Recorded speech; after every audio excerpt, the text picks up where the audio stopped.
What's up, you guys? It's your girl Portia, also known as the Traveling Southern Belle. I'm here with another video. This is actually not a trucking video. This is one of those reflections from the journey video. So yeah. So I don't know where I want to start. How about I start with my morning workout routine this morning? It was an absolute struggle. You hear me? To the point where I just wanted to say, you know what, forget it. Like, I almost broke down and was like, I don't want to do this no more. And I just started.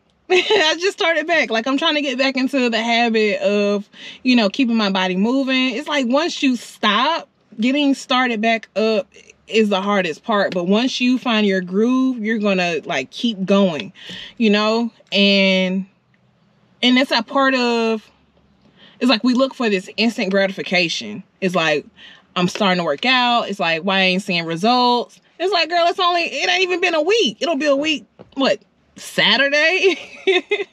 Like, I was jump roping. I was, you know, getting my Rocky Balboa on, doing some jump ropes, you know, playing the Eye of the Tiger in my mind.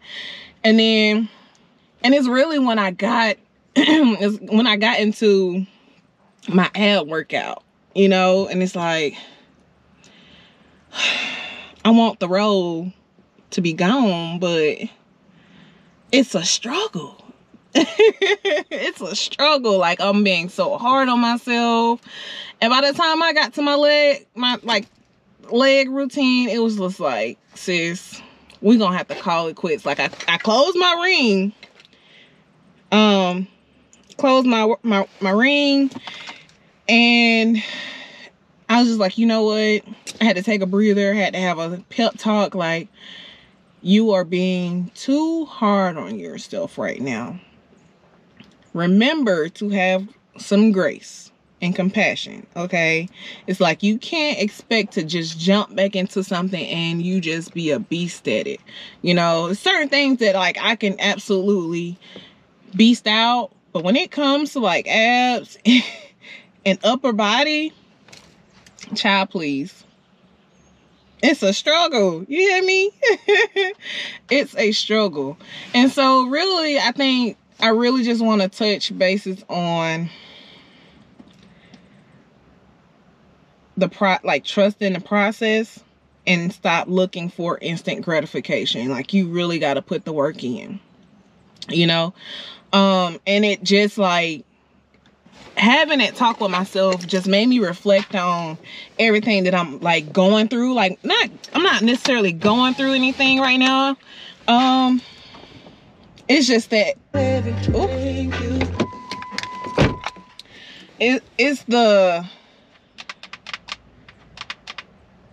it's the life lessons, you know? It's like you try to work through and get over everything and, you know, just quickly. It's like you want to quickly move on to the next thing, like after you already been through something. No, you actually have to take the time and reflect and, you know, sit with those emotions that you're feeling. Or I don't know the actual, hi birdie, I don't know the actual word for it, but let me just get into depth. Okay, so in life, when you go through things, sometimes it's traumatic experiences, sometimes it's failures, it's successes, it's obstacles. It leaves an imprint, okay, on how you will go forward or how you will interact.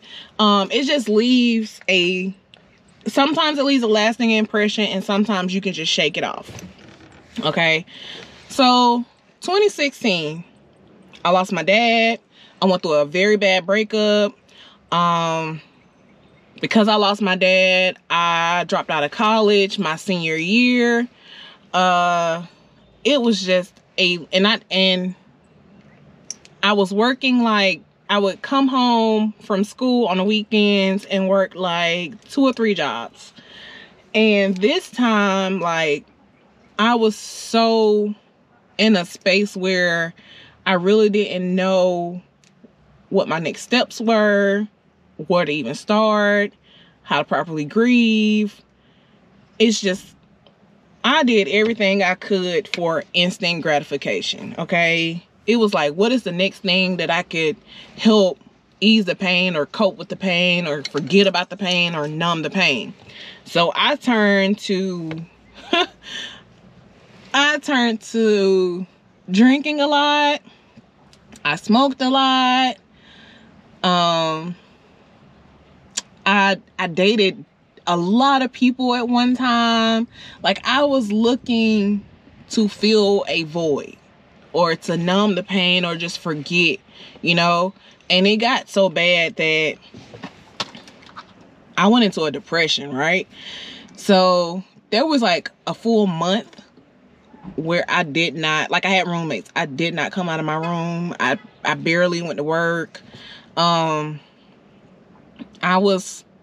barely ate. I lost a lot of weight. I barely ate. I went through bottles of wine a day to the point where it's like I would just sleep. I was getting sick. I just was not myself. And so it took some time. And, you know, and when you're going through something, you can have all the support in the world. But it's really up to you to pull yourself up by your bootstraps and say, like, you know what? This ain't where I want to be. This ain't how I want to get through this. And this is definitely not the solution, because I'm digging myself into a deeper hole or a darker space. And so, yes, I definitely had a strong support system, but it really took me doing the work to get myself out of it. So that led me to a journey of spirituality. I grew up religious. However, I found peace and grounding in spirituality, right? So I learned about chakras and, you know, benefits of different crystals and how to meditate and focus and things like that. So I'm learning how to pull myself out of that depression, but I still hadn't learned how to properly grieve. I hadn't learned how to deal with the hurt from a breakup. And I was just really hard on myself because I left school and I didn't have a plan. And everything was banking on finishing school. So I finally found a happy medium in 2017. Like, I got a job. And when, like, my work ethic is really strong. Like, when I work, I hustle hard. It was just that moment I really didn't know mentally where I was. Like, I was existing, but I wasn't living, you know? So 2017, I got a job, you know? I was still doing things that made me happy. Like, I wasn't in that depressive state where, you know, I was just down all the time. I was drinking all the time. Like, yeah, I was partying. I was turning up. I was hanging out. I would say that I was happy, you know, but I still hadn't addressed the things that I needed to address to be back to myself 100%. So I was still looking for validation outside of doing the work within to be able to validate myself, to actually love myself wholeheartedly and 100%. I was still looking for instant gratification. Now, again, instant gratification, once the feeling wears off, it's like you're going to look for something else to get that feeling back. It's like someone who's so used to being high, they're going to look to continue that high. And that's what I was doing. It was like I was still self-destructing, but I wasn't self-destructing in a way that was detrimental. Like, I don't know how else to put it, but that's the way I'm putting it. So, you know, I feel like I'm okay. You know, I'm over. I'm not gonna say I was over it, but I feel like I had buried things. I compartmentalized. I don't talk about stuff. I put up walls, and that helps me get through. Okay, so I bury stuff, I compartmentalize, and it helps me get through. So I'm at a place of like, okay, like I'm dating, this is fun, and that doesn't work out, move on to the next. And like, when I got into the relationship with my best friend, like we had been best friends for like 6 years, like she seen me go through some stuff, been there for me, and like I felt like I was ready to enter into like a relationship. Like, you know, we started dating, and then it got serious, and like I felt like I was okay, like I could do this, like I really want this. I really want this, and this could work, you know, getting to know each other on that next level outside of being best friends. But then those triggers started to come up. Everything that I buried started to come up. And triggers are a sign of you still have work to do. You still have to heal from everything that you tried to like put behind you. You like, if you don't address it, it's gonna come back up. Childhood traumas, old relationship traumas, grieving, like that. It will come up, and it'll start to give you anxiety because you start existing in fear. So existing in fear shows that you're not grounded. You shouldn't want to exist in a relationship or be in a relationship if you have fears where you really didn't have a reason to have fears, you know? So I was feeling unrooted, okay? There was too many things coming up that I was trying to battle through and fight through, that it started to affect my relationship. And I really didn't notice it until the relationship ended and I was able to look back. I have a therapist, y'all. Okay, I finally I got a therapist. But we had those conversations on why triggers come up and what causes those triggers to show, and what to do when they do show up and how to heal from it, you know, so you can go about your everyday life without it being bothersome, without you having to live in fear or exist in fear. And the goal is to actually exist in love. Like, stop looking for instant gratification. You actually got to do the work. But I realized once I moved back from Nashville and I was in that transitional phase, those triggers came up because we went through a whole pandemic. So it's like, again, knocking plans out of the loop, you know? It was like, I don't know what to do. I don't know where I want to be, what I want to do, or whatever. So I'm going to try my best to cling on to what I do have and what's working for me. And at the moment, and at that time, it was my relationship. Like, it got to the point where I became codependent. And I'm pretty sure, like, codependency, insecurities, all that stuff that I hadn't dealt with within myself started to show its ugly head, okay? And so it became hard, and without saying too much, like it was very necessary, because I wasn't gonna be the one to say, hey, I need to take some time out to work on myself, because I'm trying to hold on to the only thing that I have left, right?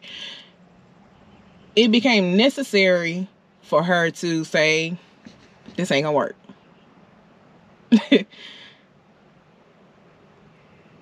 And it sucks.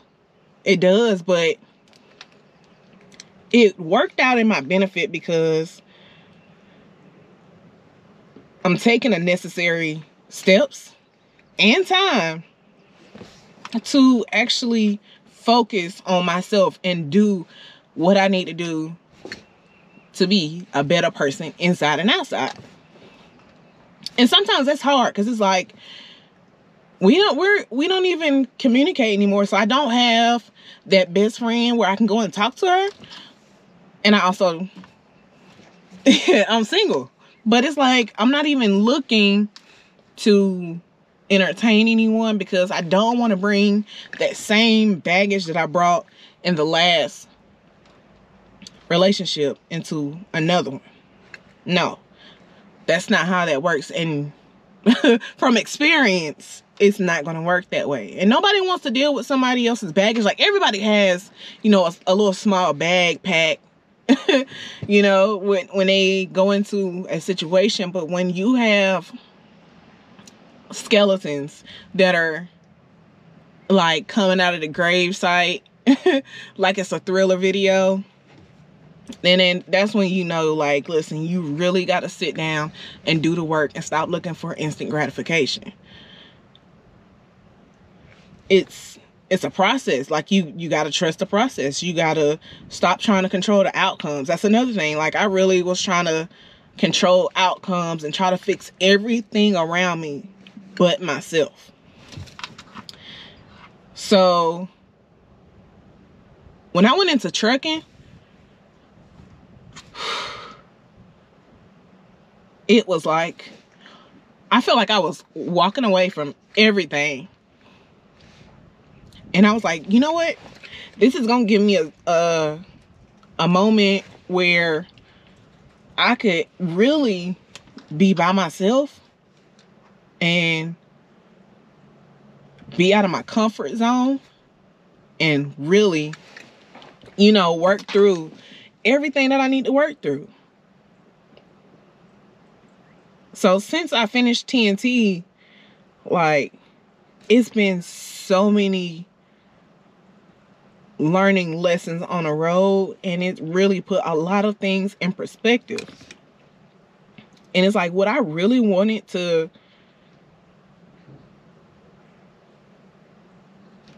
accept somebody with the same amount of baggage that I came with. Like, yeah, I could have dated them until they got everything in order and, you know, really was ready to commit. But nah. Straight out committing, nah. So this chapter of my journey,